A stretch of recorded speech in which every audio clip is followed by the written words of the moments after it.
pero muy buenas noches a un nuevo episodio de Fútbol al Derecho, la sastrería del fútbol en el tablón de la nutria y Fútbol al Derecho. Y sin duda alguna estamos muy contentos de tenerlos aquí nuevamente porque hemos recibido pero muy buenos comentarios acerca de esta sastrería del fútbol en el tablón de la nutria y en Fútbol al Derecho.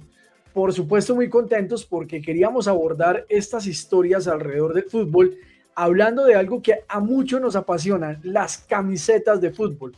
Y sin duda alguna recuerden que estos programas buscan hablar un poco de historia, de recordar esos momentos únicos, épicos y maravillosos alrededor del mundo. Y por supuesto, para ello siempre traigo a uno de los señores que más sabe acerca de esta materia en lo referente a camisetas de fútbol. Por supuesto, yo me traigo hoy una versión de la camiseta de Brasil, porque este va a ser el protagonista de esta noche. Y a mí una de las cosas que más me gusta de mi amigo Joe Singh es que es un tipo que perfectamente se puede poner una camiseta del rival, entendido como su país rival desde el punto de vista futbolero, y no le cuesta nada. Eso se llama gallardía, Joe Singh. ¿Cómo estamos? El micrófono, mi estimado Joe, no te preocupes que a todos nos va pasando eso. ¿Listo? Ahí está. Vamos. Ahí tenemos voz de vuelta. ¿Cómo están? Buenas noches a todos y a todos los youtubevidentes. Harold, ¿cómo estás? Y sí, como decís vos, a mí me cuesta muchísimo ponerme estas camisetas brasileras y automáticamente no estallar en llamas. Pero bueno, ya próximamente vamos a empezar a acercarnos un poquito más a la posibilidad de conseguir aquella camiseta topper tan linda de Italia 90 que usó Brasil, muy hermosa, muy linda. Todo el periodo que estuvo usando Topper en su momento retro fue cuando Topper tuvo las mejores camisetas. Después, por algún motivo, los modelos empezaron a decaer un poco, con algunas imitaciones. Ya lo vamos a ir a ver en otros momentos, pero bueno, acá estamos en esta vez con la del gremio. A ver, muéstrame por favor camiseta, ¿de qué tenemos hoy?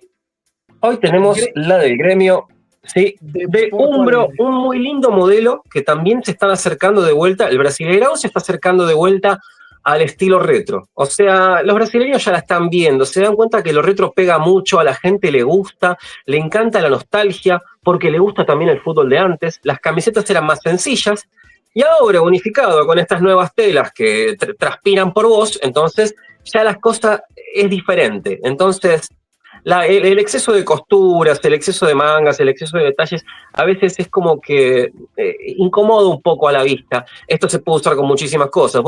Yo he visto muchas veces, en muchos lugares céntricos, mujeres muy monas, muy bonitas vestidas, y el caballero al lado con su jean, su zapatilla y su camiseta retro de fútbol.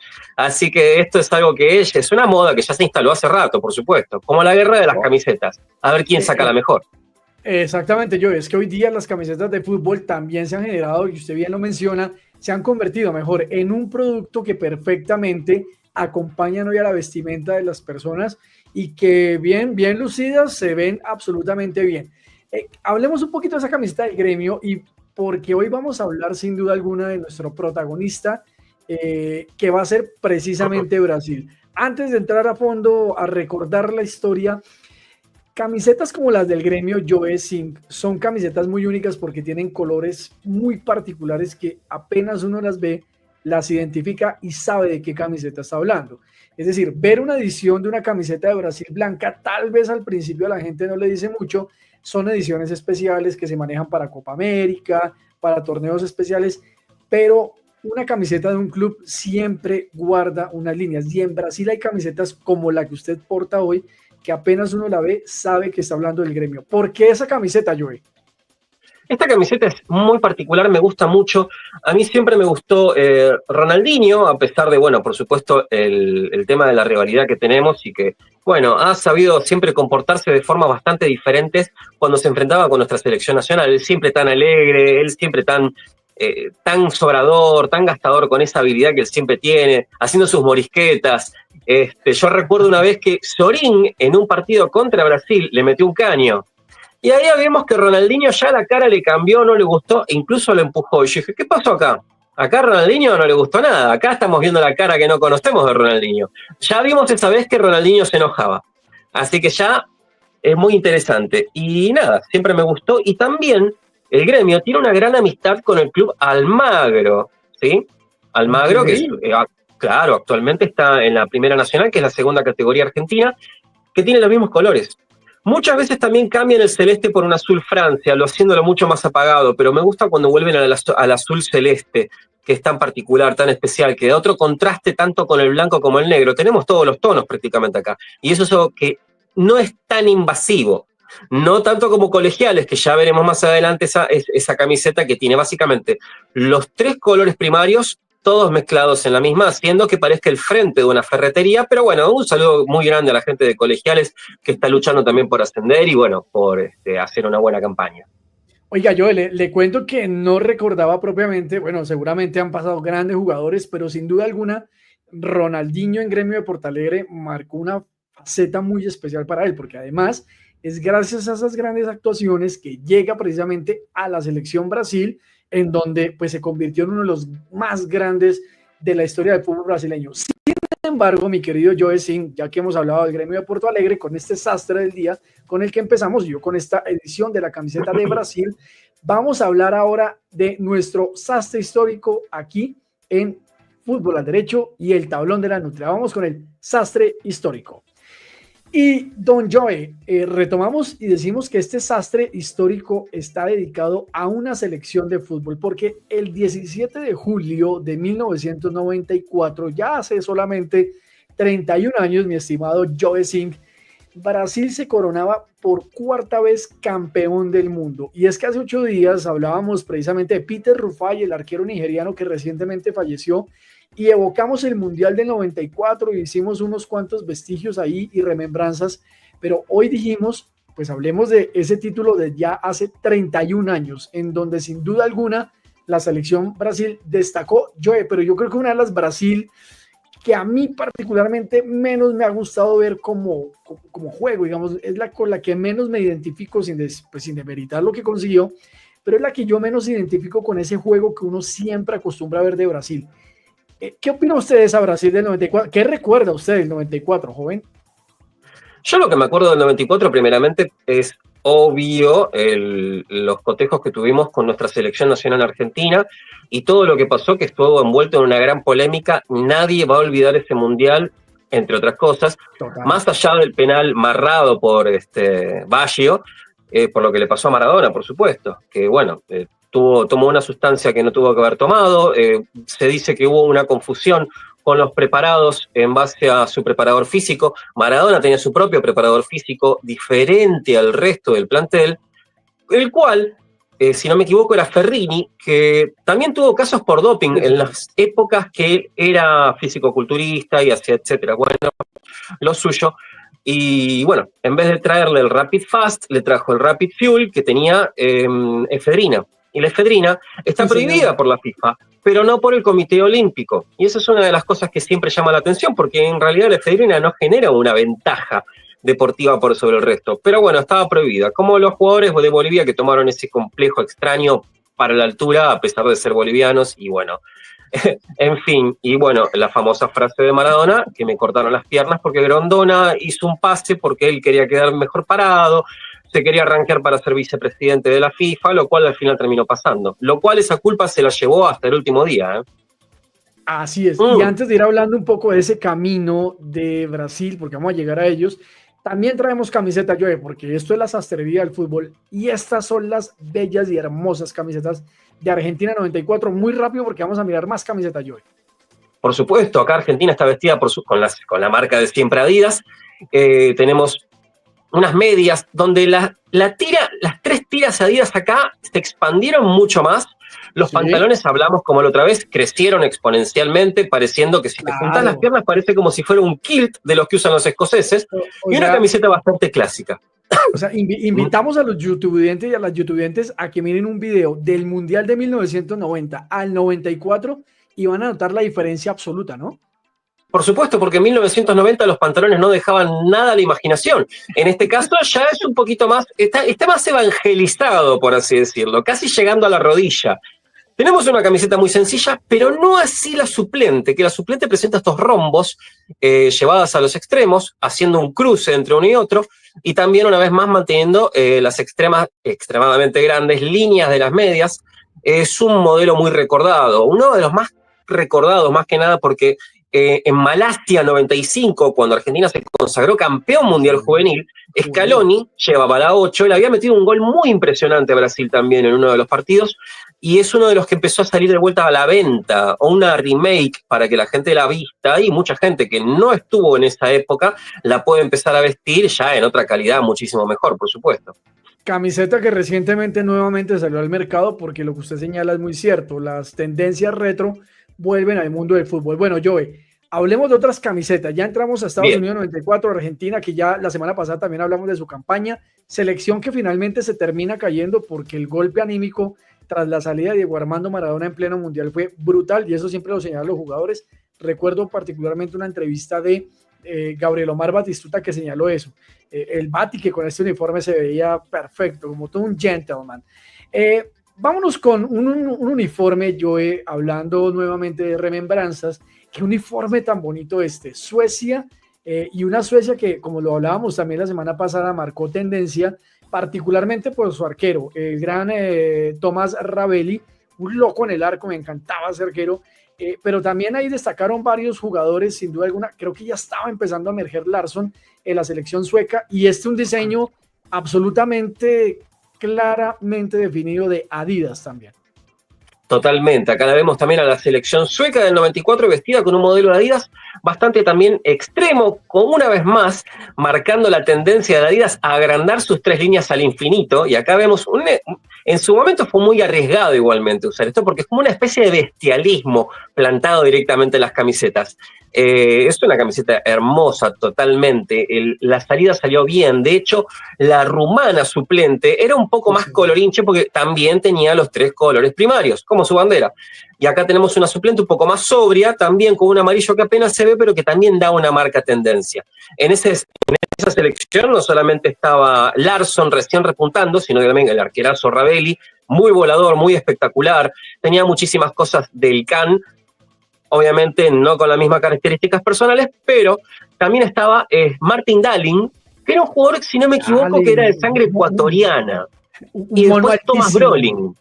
Thomas Brolin, pero bueno, me acuerdo de Dahlin porque en efecto era un mono altísimo, parecía un Backstreet Boy, para los que quieran ubicar a Nick Carter, se parecía a ese muchacho. Y Brolin, Thomas Brolin, oiga, un gran jugador, un monito también, con una tendencia, recuerdo que tenía una muñequera blanca, cuando en esa época no se usaban mucho esos aditamentos y accesorios, Joey. Totalmente, totalmente. Bueno, Martin Dahlin fue uno de sus primeros jugadores morenos en jugar en la selección sueca, y marcando también una tendencia de lo que me iba a empezar a pasar después. Un montón de jugadores naturalizados o de padres de otros países, donde vos, por ejemplo, hoy la selección francesa no la conocerías con respecto, por ejemplo, a la del 86, que solamente tenían un jugador de color, que era Tigana. Pero bueno, en este caso... Eso es como si uno viera las selecciones alemanas, que pues yo creo que hasta hace esa sí es de las muy pocas que hasta hace poco tiene jugadores afrodescendientes en sus selecciones, ¿no, Joe?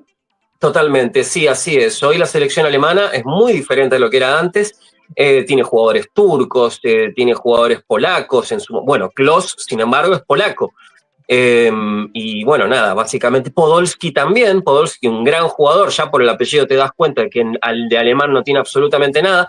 Pero bueno, son mezclas que ha hecho la selección alemana que le ha dado muchísimos réditos, por suerte. Así que el mismo Miroslav Klose también hace parte de esos apellidos que uno no conjuga en principio con los alemanes.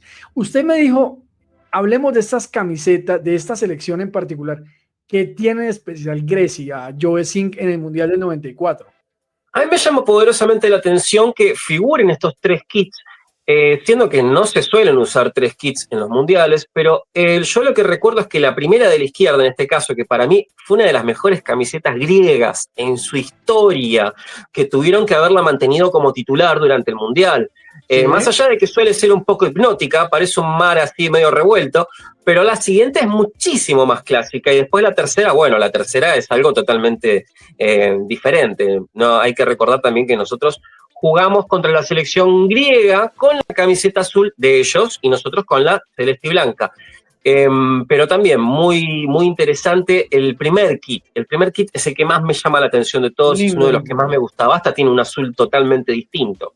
Lindo uniforme. Ahora le voy a mostrar la camiseta. Bueno, también recordemos un poco de los arqueros, porque hablando precisamente de Tomás Ravelli, usted me dijo, hablemos de este fue el uniforme característico para los arqueros en este Mundial de 1994. Este uniforme uno se lo vio a Ravelli, pero yo se lo vi perfectamente a Tony Meola, la selección de los Estados Unidos. Obviamente por la configuración pero yo me causa curiosidad una cosa, porque este uniforme yo se lo vi a Tony Meola, pero Estados Unidos era marca Nike, entonces me genera un poco de confusión por qué lo estoy asimilando de esa manera, porque estoy equivocado, pero esta fue una camiseta en los arqueros de Rumania, obviamente los arqueros de la Argentina, este fue el uniforme, ¿no? Totalmente. Igualmente quiero hacer una aclaración porque me equivoqué. Me acuerdo que la selección argentina en el primer partido contra Grecia nosotros usamos la camiseta azul con los rombos negros y perfecto. Grecia usó el blanco. Ahí ya me estaba haciendo un matete de vuelta. Es muy curioso lo que decís. 4-0 queda ese partido. 4-0, sí, por supuesto, con goles de Batistuta, de Maradona. Fue un gran partido, un partido muy lindo, muy movilizador, que dio muchísima esperanza. Pero bueno, sí. En fin. En esa época, digamos que se podían usar otros buzos diferentes a la marca. Nosotros estábamos muy acostumbrados a ver, incluso en primera división, tanto en los 80 como inicio de los 90, mucho que los arqueros usaban, en algunos casos, Uhlsport. ¿Sí? Era una marca, bueno, si no me equivoco, es alemana, y era muy común usar marcas distintas al resto del equipo. Y esta no es la excepción, por ejemplo, como decías con Tony Meola. Esto fue un kit muy básico que se usó en todas las selecciones, que se usó con Adidas. Ravelli, bueno, obviamente la más conocida, Luis Alberto Islas usó los dos modelos, que era el rojo y el amarillo, y después terminó usando este mismo modelo que está acá. Son muy diferentes, pero también llama la atención la exigencia que le puso Adidas a llamar la atención. Recordemos que Bodo Illner en el Mundial 90 había usado un modelo de buzo arquero también muy extraño, con mucho movimiento, con muchos colores, con un gradiente, con muchas líneas que todas convergían a pesar de ser muy diferentes. A mí esa camiseta del Mundial de Italia 90 de Bodo Illner que usted señala, me daba la sensación de ver los rayos del sol, porque literalmente era como una salida de rayos con colores, como usted lo señala, bien estridentes y bien particulares. Algún día le vamos a dedicar un programa a el gran Jorge Campos hablando de camisetas de arqueros, porque ese señor sí es único en ese sentido. Pero Joey, pasemos ahora a hablar de uno de los uniformes que a mí me parecieron más feos en el Mundial de Estados Unidos 94.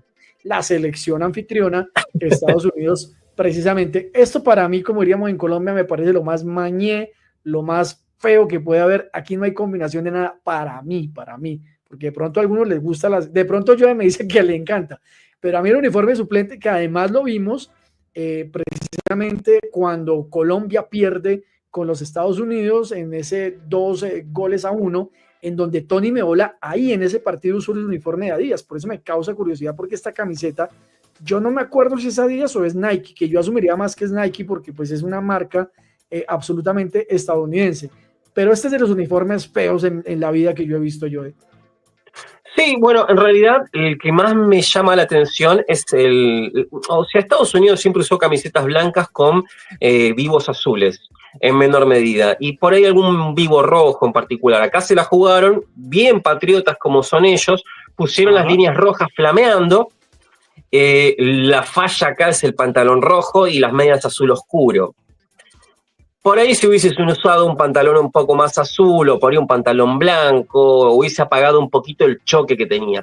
Después la más famosa y la más conocida, por supuesto, es la suplente. Y ahí inmediatamente todos se dan cuenta de que eso grita a los cuatro vientos, como dicen ellos, América, más allá de que sea Norteamérica. Pero uno se lo imagina a Alexis Lalas con la barba loca, uno de los pocos jugadores rockeros que hemos conocido. Uno de los jugadores del rock, que tenía su banda, también tocaba la guitarra. Sí, señor. Bueno, y recordemos también la historia de Tony Meola, que venía precisamente el arquero del fútbol americano. ¿Ah? No era muy difícil pasar al fútbol soccer que ellos denominan. Porque aparte Meola era un arquero muy corpulento. Tenía esa colita recordada también. Usaba esa colita de caballo. Y esa corpulencia, precisamente obedecía a su paso previo por el fútbol americano. Pero bueno, Joey, vamos a ir hablando ahora sí del campeón, porque sin duda alguna queremos dedicar estos últimos minutos del sastre histórico, hablar de Brasil. Y empiezo hablando un poco del uniforme del arquero, que también es absolutamente mítico, porque este verde, Joe, en Brasil siempre ha sido característico de los porteros. Y Claudio Tafarel, que para mí fue de los primeros arqueros de esa nueva ola de arqueros buenos, porque Brasil siempre palideció por no tener muy buenos arqueros, pero tenía grandes delanteras, grandes defensas. Pero para mí Tafarel fue el arquero que nuevamente le devolvió un poco el alma y la tranquilidad al arco de Brasil. Y esta camiseta es sin duda alguna única de un gran arquero brasileño.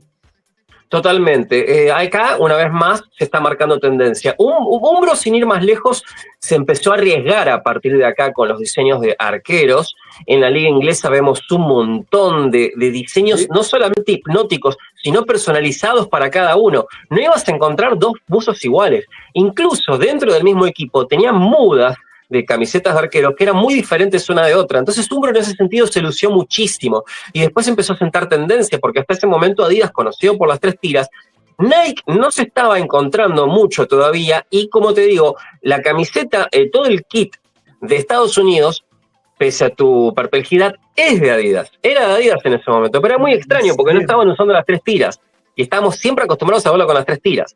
Entonces hicieron algo muy personalizado para ellos, pero fracasando por completo, dejando en limpio solamente la camiseta suplente. En este caso la de Tafarel, que nunca fue un arquero para mí extraordinario, fue un arquero correcto. A mí el gran arquero que a mí me gustó de Brasil para mí fue Júlio César, es, si no me equivoco, uno de los mejores arqueros que tuvo Brasil. Dida, sin embargo, tampoco me gustó mucho, fue muy similar a Chiquito Romero en algunas cosas, con un poco más de suerte y con mejor prensa. Vamos a empezar a tener aquí una pequeña discusión, porque para mí Tafarel fue de los grandes arqueros de la selección brasileña y además un excelso atajapenal y figura en el Galatasaray de mi querido Joesin en Turquía. Pero es el Galatasaray, el fútbol turco tiene 3 equipos, o sea, es el Beşiktaş, es el Fenerbahce y para de contar, y es el grande Galatasaray. Por supuesto, pero el Galatasaray ahí brilló un ídolo total que es el genial George Hagi, el rumano, por supuesto. Pero por supuesto, recordemos, sí, único. Que las 2 veces que se enfrentó con Maradona ganó en los duelos. Bueno, en realidad no se enfrentó en el 94, pero contra nosotros fue un peligro siempre, tanto en el 90 como en el 94, y lo vimos con creces. Que además, como usted ya lo señalaba, lució precisamente ese uniforme Adidas que se parecía mucho al de Suecia, solo que era el amarillo con las 3 rayas, tanto rojas como azules, y el uniforme suplente era camiseta roja e invertía las rayas amarillas y azules en el uniforme. Pero a mí me causa curiosidad algo que usted señalaba, porque yo con usted he aprendido mucho ya en este capítulo, porque ese dato de Estados Unidos con Adidas, mire, no lo tenía para nada claro, pero bien lo señala usted, no era la tendencia de hoy día en donde identificamos las camisetas, es decir, cuando ya uno ve una camiseta de 3 líneas sabe que eso es Adidas, cuando ve este chulito sin duda alguna sabe que esto es Nike y eso se vuelve una tendencia. Y no recordaba yo que en efecto esta camiseta de Brasil fue de Umbro. Yo creo que ya después tuvo que haber venido Nike porque también la gente hoy día asocia mucho a Nike con Brasil, así como se asocia a Adidas con Argentina, que son marcas que ya hacen parte de la esencia de. Por eso la camiseta de Alemania que va a usar ahora Nike es un gran hito, porque Adidas, empresa alemana, por primera vez no va a tener a su selección. Pero bueno, vámonos a hablar ahora de las camisetas, Joe, de la campeona del mundo, pero brevemente voy a hacer un resumen, porque voy a recordar que Brasil llega a la final del Mundial tras haber superado su grupo, el grupo B, en primer lugar, quedando primero con 7 puntos. Segundo estuvo Suecia, que tuvo una gran participación, llega a semifinales. Rusia y Camerún, que quedan eliminados. Posteriormente, derrota el 20 de junio de 1994, en octavos de final, derrota a la selección local 1-0 a Estados Unidos. ¿Recuerda usted esa jugada, mi querido Joe Singh, de ese golpazo y de esa lesión a Leonardo? Creo que es Tap Ramos el que golpea a Leonardo, o es Leonardo el que golpea a Tap Ramos. Ya puedo estar truncando mi memoria, pero ahí se produce una lesión absolutamente horrible, pero creo que es de Tap Ramos, el estadounidense, a Leonardo. Ese es un partido en donde pues a los estadounidenses no les interesaba el fútbol en esos momentos, ahora tampoco es mucho, pero en esa época la verdad es que había cero interés y se va Estados Unidos eliminada. Y luego en cuartos de final eliminan a los Países Bajos en un 3-2, gran partido además, en donde lució, de las pocas veces que lució la camiseta azul suplente, recuerdo la famosa celebración, además de Bebeto con el famoso telita del bebé, y en semifinales se vuelve a encontrar a Suecia eliminándolo 1-0. Si nos damos cuenta, no era una selección que convirtiera muchos goles, era con una fase defensiva absolutamente clara que planteaba Carlos Alberto Parreira con asistente técnico de Mario Lobo Zagallo, y llegan a la final contra Italia, mi querido Joe Sink, del cual yo tenía la camiseta hace 8 días. Una Italia que además era, en esos momentos gozaba uno de sus mejores momentos con una de sus grandes estrellas, el gran Roberto Baggio, o Baggio, como le quieran decir. ¿Qué recordamos de esa Italia, mi querido Joey? Yo recuerdo de esa Italia que tenía excelentes jugadores que en realidad a nivel futbolístico pudo haber mostrado muchísimo más, pero bueno, todos sabemos que Italia, si algo que sabe del catenaccio es defenderse muy bien y tirarse atrás y no tener un fútbol muy vistoso, pero a la hora de tener que sacar la magia, tiene jugadores con qué mostrarlos. Yo me acuerdo que en esa final, primeramente, si empezamos de abajo para arriba, Gianluca Pagliuca, para mí uno de los mejores arqueros que tuvo Italia, que incluso sacó una pelota al ángulo en uno de los partidos espectacular que se metía sí o sí, encima la sacó a mano cambiada, una cosa espectacular, como si él sabía que esto se lo podía mostrar a los estadounidenses. Vamos a enseñar lo que es el fútbol, les voy a mostrar cómo se hace una tapada. Y con una tradición, para que la gente lo recuerde y lo busque, de los arqueros italianos: buzo gris, pantaloneta negra, medias negras como corresponde. Esa siempre fue una tendencia de los arqueros. Siempre buzo gris. Siempre buzo gris, tal cual. Lo tenemos a Benarribo desde abajo. Si no me equivoco, Benarribo estuvo en el Parma, el indestructible Paolo Maldini. Franco Baresi, que si le ponías una media de cada color en las piernas, te pegaba a sí mismo. Roberto Musi. En el centro, Albertini, Nicola Berti, que era del Inter. Donadoni, un gran jugador. El centrocampista Dino Baggio también. Y bueno, arriba Daniele Mazzaro y después, por supuesto, Roberto Baggio, entrando después a Poloni y después Evani. Eran jugadores en su mitad no tan conocidos, en una poca fracción, pero ha sabido tener una buena columna vertebral. No era cualquier Italia, era una Italia fuerte, una Italia muy sólido. Y para mí Roberto Baggio siempre fue uno de esos jugadores que es el casi. Siempre le falta algo para destacarse, siempre le falta, cuando está en su mejor momento se lesionaba, cuando iba a hacer algo erraba el penal, era un jugador a veces por momentos errático y lagunero. Era un jugador con una personalidad muy especial. Los que mejor lo vieron fueron, ¿él de dónde había salido? ¿De qué equipo había salido?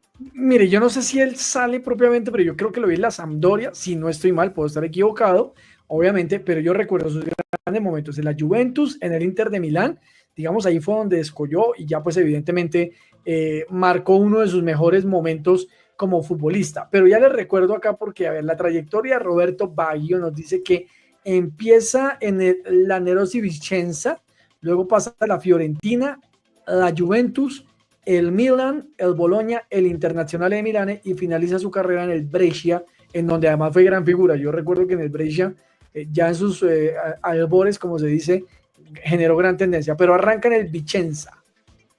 Totalmente, sí, es verdad. Sí, yo lo recuerdo. De hecho, yo vi una película de Roberto Baggio. Él arranca jugando en un equipo, en un equipo con una camiseta a bastones rojos y blancos. Había pensado que era el Regina, pero no estaba muy seguro. Pero bueno, en fin, más allá de todo, bueno, Roberto Baggio ha sido un gran jugador, por supuesto, que si bien terminó en el Brescia, hay que recordar también que ahí estuvo también Guardiola. Claro que sí, señor. En esas épocas de Guardiola un poco oscuras, porque Guardiola no es que salga muy bien del Barcelona propiamente y tuvo ahí un problemita fuerte. Bueno, Joey, hablemos ya en estos últimos 3 minutos porque nos vamos a la sección final de esta sastrería del fútbol, de esa final, porque esta final salta, digamos, a la historia, si me lo permite, por 2 hechos. Obviamente el primero, porque Brasil se corona por 4ª vez campeona del mundo, en donde ya empezaba a marcar una diferencia precisamente frente a Italia en ese enfrentamiento en donde ya tenía cada una 3 títulos e iban a definir quién iba a a tener por primera vez el 4º título de una Copa del Mundo. Pero además pasa la historia porque esta es la primera final de un mundial de fútbol que se define por penales. Al terminar 0-0, creo yo, mi memoria, si no me falla, tenía solo 10 añitos, excusará usted, pero una de las finales más aburridas que yo he tenido que ver en el mundo del fútbol.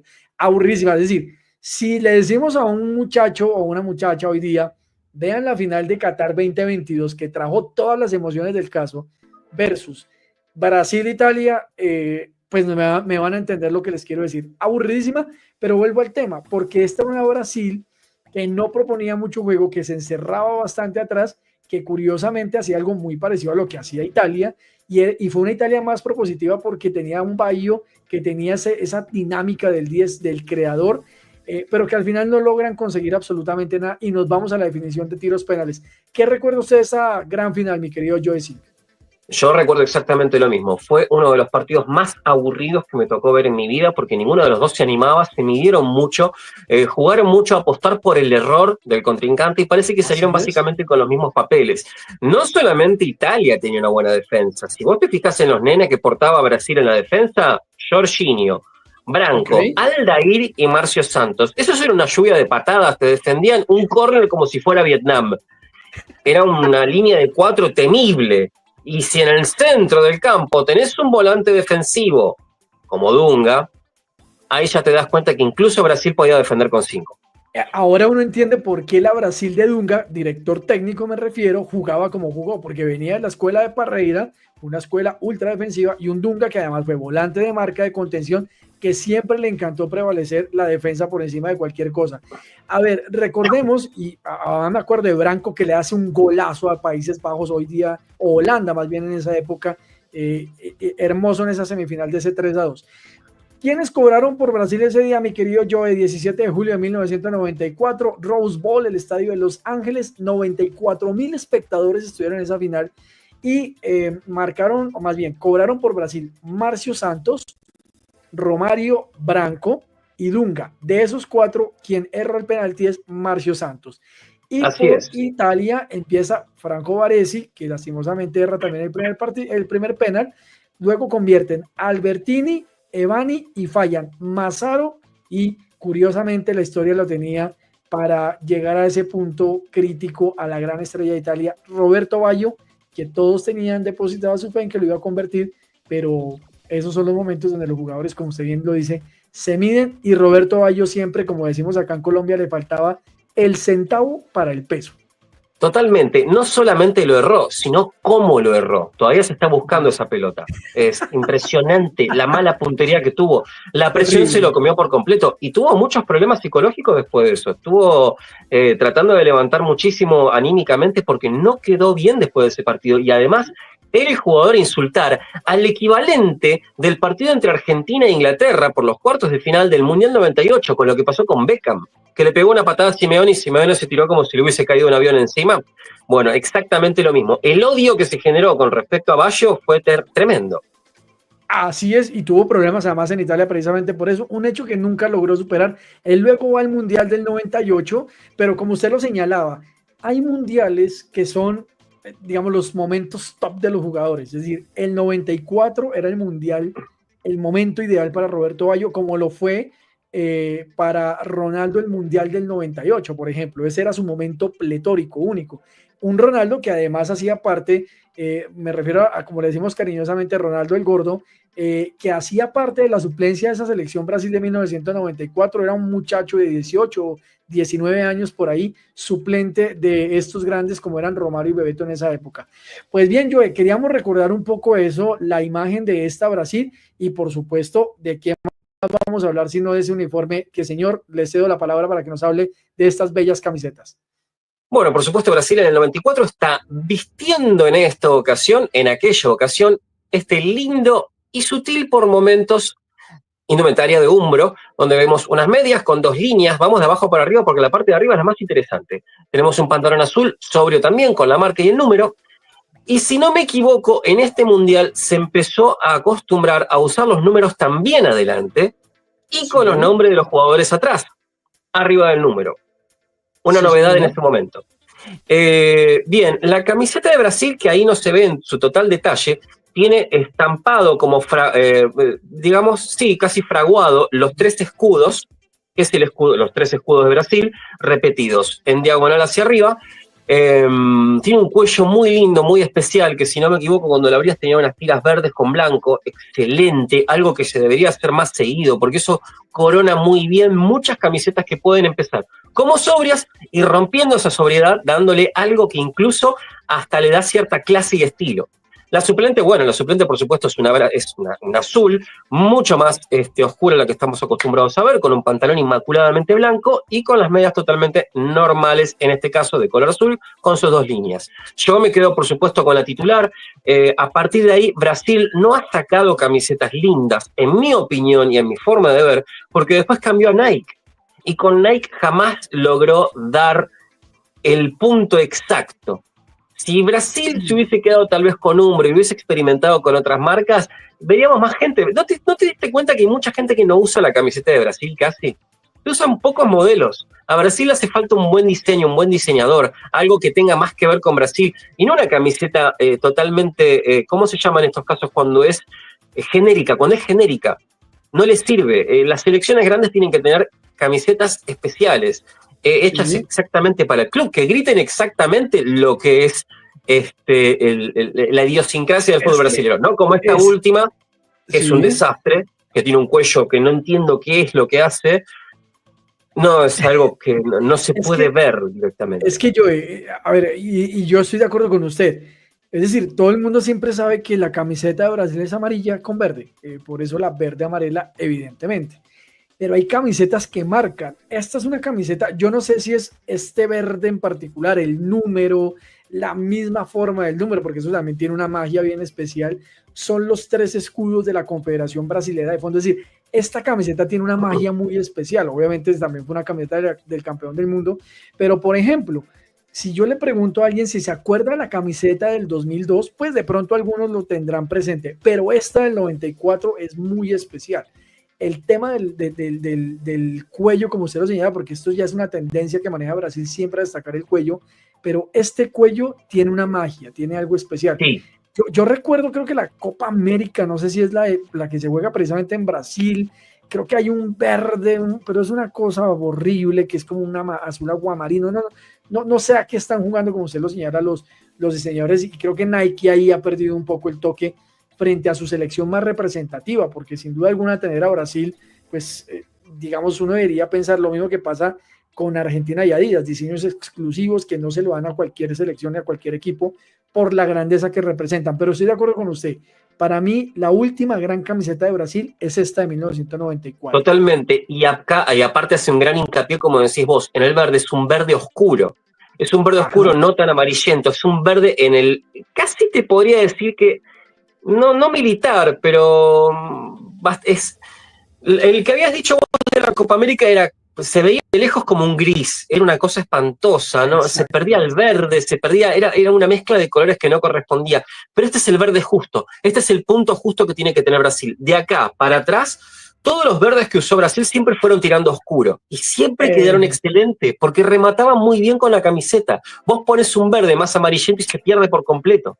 Y se pierde parte del espíritu de la camiseta. Y lo mismo le pasa a las camisetas de arquero. Yo creo que la última gran camiseta de arquero fue este verde de Tafarel, porque Tafarel vuelve a atajar en el 98, pero es un verde brillante, como un verde mate ahí, pero que es una cosa brillante, fea para mí. Pero bueno, pues Joe, queríamos hablar hoy precisamente en este sastre histórico de Brasil, campeón del mundo Estados Unidos en 94, e hicimos un repaso de varios uniformes y selecciones, y yo creo que por ahora ya vamos a terminar con el Mundial del 94, y la otra semana vamos a traer ya una camiseta de los años 2000 y una marca en particular, que es que camisetas, mi querido Joe, que una marca que está volviendo además al fútbol. Totalmente cierto. ¿Sabes qué? Quería aclarar una cosa más que no te había dicho al principio, porque se nos llevó puesto la pauta. La camiseta blanca que vos tenés es una camiseta conmemorativa del pasado de Brasil. Tal vez muchos no lo sepan, pero Brasil usó desde sus comienzos una camiseta blanca con vivos azules como la que estás teniendo vos. ¿Cuándo la dejaron de usar? La dejaron de usar en el Mundial 50, después del maracanazo, cuando Uruguay sorprendió al mundo. dejando afuera a la selección brasileña en la final. Como recordamos, en esa época se jugaban por puntos, incluso hasta el último partido. Lo cierto de todo es que el uruguayo mete el gol, que si no me equivoco era Anastasi, y solamente se escuchaban los gritos de sus compañeros, porque el estadio entero en el Maracaná se había quedado mudo. Y habían 100.000 personas, entraron más de las personas que tenían que entrar. A partir de ese momento, el que se encargó de hacer otro diseño fue Aldri Garcia-Schli. Ganó un concurso en 1953 para crear un nuevo uniforme para Brasil, después de la derrota en el Maracanazo, donde la selección jugaba de blanco. Lo que ocurría en ese momento es que se decía que esa camiseta blanca era mufa. Y cuando estaba terminada y presentada, uno de los mejores jugadores de Brasil se le acercó al diseñador y le dijo: esto es una merda.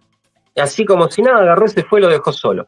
Y a partir de esa camiseta, Brasil empezó a ganar todo, empezó a ganar notoriedad, empezó a jugar otro tipo de fútbol, le dio más alegría. La vibración de los colores tiene muchísimo que ver con las regiones. Y en este caso es muy importante. Y eso es verdad, porque digamos hoy día imaginarse a un Brasil de blanco es como algo extraño realmente, pero no tienes toda la razón. Fue un blanco que al final, es decir, fue tan fuerte el golpe para los brasileños que hasta el uniforme terminó pagando por esa derrota histórica, que es una herida que está y estará para toda la vida en la mente de los brasileños. Así que en efecto, esta camiseta conmemorativa. Bueno, Joe, cerramos entonces hablando de Brasil, campeón de Estados Unidos 94, y pues nos vamos ahora con el sastre de moda, un poco luctuoso, un poco triste aquí en la sastrería del fútbol por el tablón de la nutria y fútbol al derecho. Vámonos con el sastre de moda. ¿Listo? Preparen las velas negras, muchachos, porque hoy es un día donde hay que tomar un minuto de silencio para un gran referente de la música. Así es. Bueno, vámonos con el sastre de moda.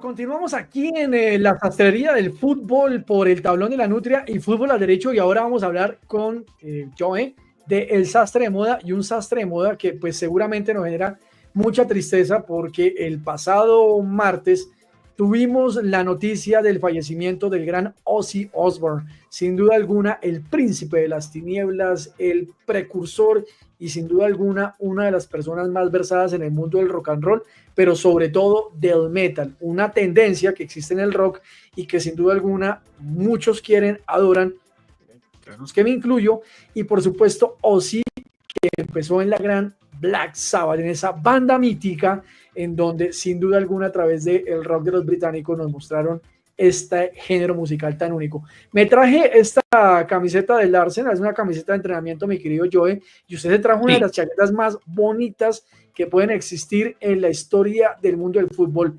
Alemania. ¿Es posible la mejor? Sí, yo asocio. Y aparte se sigue usando este template, se sigue usando, lo siguen usando incluso gente que juega al fútbol de forma amateur o intercountries o algún equipo que esté en las categorías menores, en el ascenso, se sigue usando a pesar de todo. Es impresionante como este diseño que no respeta para nada ninguna métrica, simplemente metieron símbolos geométricos y que encajaron todos perfectos.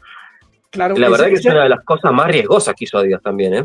Exactamente, y algo que uno asocia mucho con el Mundial de Italia 90 precisamente, y hablemos un poco porque a los 76 años de edad murió precisamente el gran Ozzy Osbourne, Joe, y pues para 1990 seguramente estaba marcando uno de sus grandes momentos en la historia, no solamente del rock and roll, sino de su vida. Un tipo lleno de excesos, pero que además, mi querido Joe, y trayendo un poco a colación a nuestro programa, siempre se destacó por amar el fútbol y particularmente a un equipo, el Aston Villa, porque sin duda Ozzy siempre manifestó su amor por el Aston Villa, y estamos viendo aquí la imagen precisamente a la izquierda, una camiseta de Ozzy, en la mitad una camiseta de un argentino, sí señor, del gran Emiliano El Dibu Martínez, y por supuesto aquí también la camiseta de Versus que hacía parte de la banda de Black Sabbath. ¿Por qué Ozzy lo asociamos con el fútbol, Joe? Porque bueno, Ozzy, como todo músico inglés, más allá de que sean músicos, siempre tienen el fútbol encima. Entre otras cosas, siempre me hubiese gustado saber de qué cuadro eran los Purple, pero más o menos tendríamos una idea. Ozzy, como buen ciudadano de Birmingham, se había hecho fanático de Aston Villa de nacimiento. Allá en los barrios, o sos fanático del fútbol y trabajás en una fábrica y esa es tu vida, hasta por lo menos gran parte de los 80, una época muy golpeada por la economía, donde solamente se jugaba la pelota porque era el único gratis que se podía hacer en ese momento. Y no era tan cara las entradas de los estadios. Pero bueno, el genial Ozzy era fanático, enfermo de Aston Villa, y además, si no me equivoco, ahí en esa foto tenemos unos botines creados para la situación de Sabbath, que no la he visto por acá, pero hubiese sido muy interesante tenerlos. Es uno de los casos donde podría llegar a usar botines, más que nada para tenerlos en una especie de escaparate, porque yo me retiré del fútbol en el año 2006. yo no puedo, yo tengo prohibido jugar al fútbol. Ok. Porque soy muy malo, pero además por una cuestión de cuidar mis rodillas, de cuidar mis piernas. Acá en Argentina los amistosos y los partidos entre amigos se juegan siempre a muerte. Y yo la verdad que no estoy para andar arriesgando mi pobre físico. Algunos seguimos siendo tercos. Yo sigo jugando fútbol y sigo con mi rotura de ligamentos ahí presente en ese tema. Oiga, yo me voy a quedar con algo que, haciendo un poco la investigación acerca de la vida de Ozzy Osbourne, obviamente fue un muchacho, como usted lo señala, de esa parte, de esa vida industrial de los británicos, porque la vida no es tan bella y tan hermosa como nos la pintan en ciertos lugares. Esa clase trabajadora, esa clase industrial, en donde los jóvenes, pues precisamente, tenían que buscar a través de distintos escapes, uno el fútbol, otro la música, como el caso de Ozzy, pero que también evidenciaba la vida que hay detrás de esta clase media, esta clase obrera de los ingleses. Y sin duda alguna, Ozzy Osbourne, un tipo que pues en su juventud tuvo muchos problemas y llega a la música, básicamente, lo señala aquí un reportaje de la BBC, en donde él contesta en una entrevista lo siguiente, dice, lo que me salvó fue la música. El sonido de los Beatles cantando She Loves You en una radio transformó mi vida. Fue una increíble explosión de felicidad y esperanza, le dijo Ozzy al escritor Brian Appley, y quien señaló, soñaba que Paul McCartney se casaría con mi hermana. Ahora, ¿qué influencia que tuvieron los Beatles? Son tan grandes. Pero qué influencia que tuvieron los Beatles en todos los músicos, generando así un montón de corrientes musicales totalmente diferentes. Ahora que nombrás la parte de las fábricas y todo eso, Black Sabbath también salió dentro también de los obreros metalúrgicos. Tony Iommi justamente perfeccionó su sonido por los sonidos constantemente que escuchaba todos los días en la fábrica. Chang, chung, chang, chung.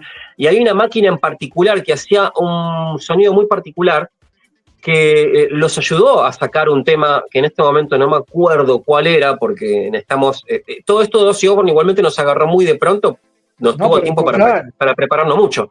Pero Tony Iommi pierde 2 de las puntas de los dedos en una máquina que lo agarra. ¡Tac! ¿Y qué fue lo que hizo él? Se diseñó unos dedales de acero para poder seguir tocando la guitarra porque no le alcanzaban los dedos. Entonces lo que tuvo que hacer fue aflojar las clavijas y aflojar un poco las cuerdas, y de ahí salió ese sonido tan característico que tuvo, tan diferente a los demás. Por eso es tan irrepetible Black Sabbath en los comienzos. Tenía un sonido muy oscuro, muy pesado, muy largo, casi no tanto como sinfónico, pero definitivamente fue básicamente por un accidente, y dado el contexto económico de Inglaterra, se forjó un sonido nuevo. Es increíble si te lo pones a pensar.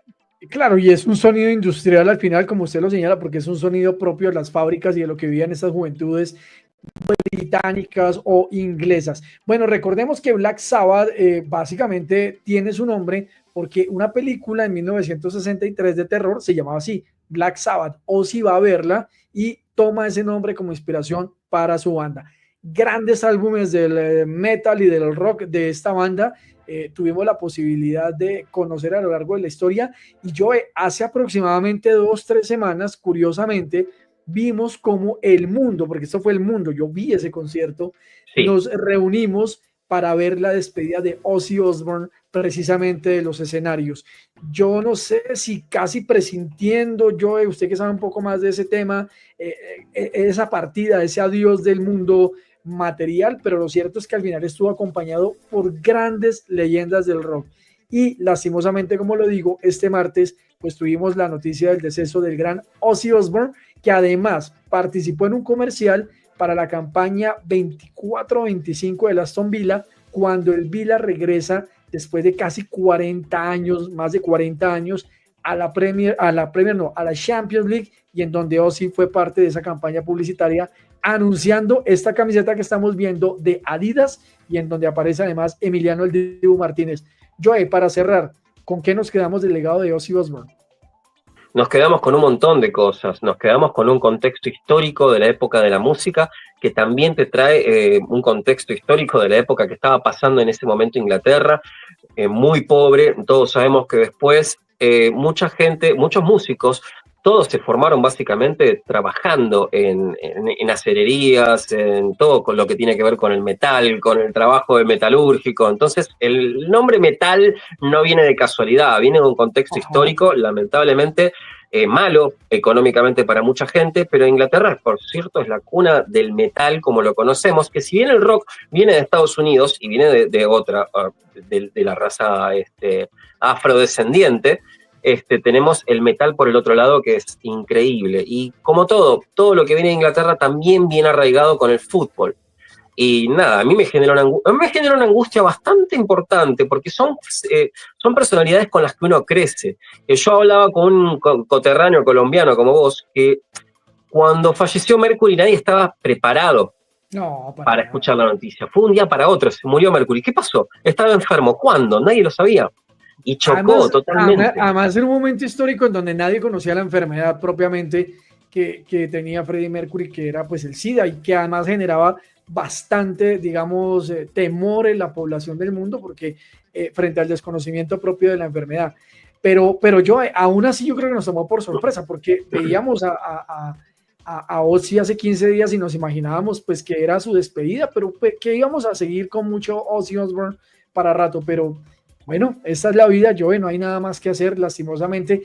También hay que decirlo muy sinceramente, yo creo que vivió mucho Joe para toda esa vida de excesos que tuvo en su momento, y en donde su esposa Sharon Osbourne fue determinante también para ayudarle a rehacer bastantes cosas después de tantas cosas oscuras que nos dejó el príncipe. Todo lo que se dijo. Claro, pese a todo lo que se dijo de Sharon Osbourne, pero a pesar de su gesto adusto y su carácter bastante complicado y difícil con los otros integrantes de la banda y con los integrantes de su propia banda homónima, Ozzy Osbourne, fue la que lo llevó hasta este punto. Igualmente yo a Ozzy lo vi muy desmejorado, pero a pesar de todo cantando igual. Él tiene un tono de voz muy particular, es irrepetible, es único, es casi bizarro. Pero totalmente, cualquiera en los 80 jamás hubiese imaginado que Ozzy Osbourne iba a llegar a los 76 años. Para mí es un mérito total. Esto te hace creer que no siempre hay que hacer vida sana, hay que también matizar con un poquito de desenfreno, pero está bien, hasta ahí. No todos los cuerpos están iguales. Yo llego a tomar algo y llego a salir de farra hasta las 5 de la mañana, a mí me tienen que levantar con una grúa, porque termino 2 días tratando de recuperarme. No olvidemos que era una persona que inhaló hormigas delante, si no me equivoco, de los Motley Crue, que eran unos nenes los de Motley Crue. Para asustar a Motley Crue tenés que ser extremo, te digo. Pero Motley Crue también, eso le podríamos dedicar un espacio a Motley Crue sin duda alguna, pero además queda en la retina de los espectadores sin duda alguna aquella famosa escena en donde le quita la cabeza a un murciélago. Es decir, Ozzy Osbourne era un personaje en todo el sentido de la palabra, y más allá de su mito y demás, lo cierto es que en el legado musical, Black Sabbath y Ozzy Osbourne siempre dejarán un capítulo en la historia de aquellos melómanos que nos gusta el rock y por supuesto el metal. Pues Joe, queríamos hablar de Ozzy, de los villanos y por supuesto de su legado musical y futbolero, en donde usted cree, y hablándolo un poco más en serio, ¿usted cree que Emiliano Martínez medía, o los jugadores mismos, no solamente Emiliano, los jugadores mismos de Aston Villa entendían la dimensión de ver a Ozzy Osbourne en un comercial? Mira, yo la otra vez lo vi a Cole Palmer peloteando en el fondo antes de un partido y estaba en ese momento siguiendo el programa del Piero desde la cancha, y en un momento se da vuelta y lo saluda a Cole Palmer, y Cole Palmer creo que no lo reconoció. Imagínate que si no reconoce del Piero, de música deben saber poco y nada también. Muchas veces no nos damos cuenta, pero los jugadores de fútbol en sí a veces son bastante básicos. No sé cuántos son verdaderamente rockeros y todo eso, pero me parece que no tenían verdadera dimensión. Incluso el Dibu Martínez, sinceramente no sé qué música escucha, pero en sí como que también son jugadores, actualmente son personas que son más jóvenes que nosotros y que tuvieron una vida totalmente diferente, alejada de lo que es la música. Acá el único jugador argentino que se dedicó a la música fue Germán Burgos, que tuvo su propia banda, de hecho, una banda rock and rollera, bluesera. Era un espectáculo verlo saltar y bailar y todo eso, pero son casos muy particulares. Incluso Balbo ha tocado la guitarra y ha cantado pésimamente mal, pero por lo menos se mandó a hacerlo y tenemos ideas de que, bueno, que en algunos casos, bueno, Alexi Lalas también, como lo mencionamos antes, que estuvo más o menos involucrado en la música, pero poco más. Más allá de que Elton John en los 70 haya sido, ¿cómo se llama? Mayoritario del socio Watford, mayoritario, sí señor. Socio mayoritario del Watford, que también puso sus buenos pesos para otros equipos estadounidenses cuando ya estaba gestándose la Major League Soccer, pero en ese momento seguía siendo amateur. Así que es muy vago lo que hay entre el fútbol y el rock. Pero cuando hay, es importantísimo, como ese jugador del ascenso, Darío Dubois, que jugó en el Midland de las categorías bajas del ascenso argentino, que él se pintaba la cara de blanco como death metal y se hacía todos los ojos negros y todo eso, hasta que directamente la AFA lo prohibió y ya no se pudo pintar más. La idea de él era asustar a los rivales, pero más asustaba cuando marcaba a los rivales, que golpeaba como cable pelado, Harold.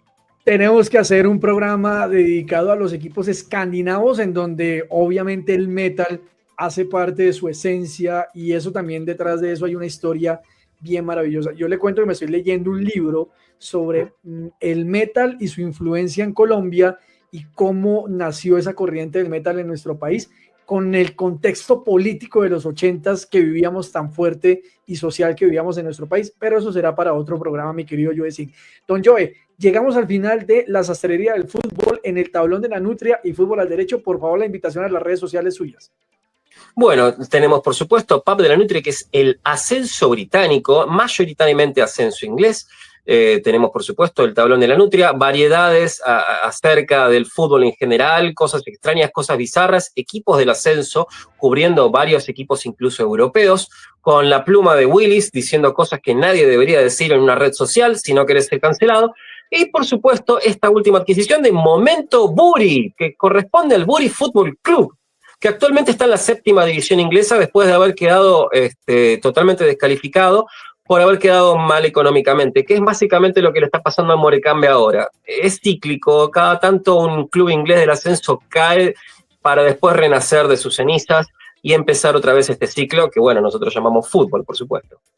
Así es, y por supuesto también la invitación a que nos vean aquí en vivo por Fútbol al Derecho, por el Tablón de la Nutria. Ya saben que nos encuentran en todos los lados así, Fútbol al Derecho y Tablón de la Nutria, para que nos sigan y sobre todo para que ustedes nos sigan retroalimentando de esta sastrería del fútbol que hoy tuvo.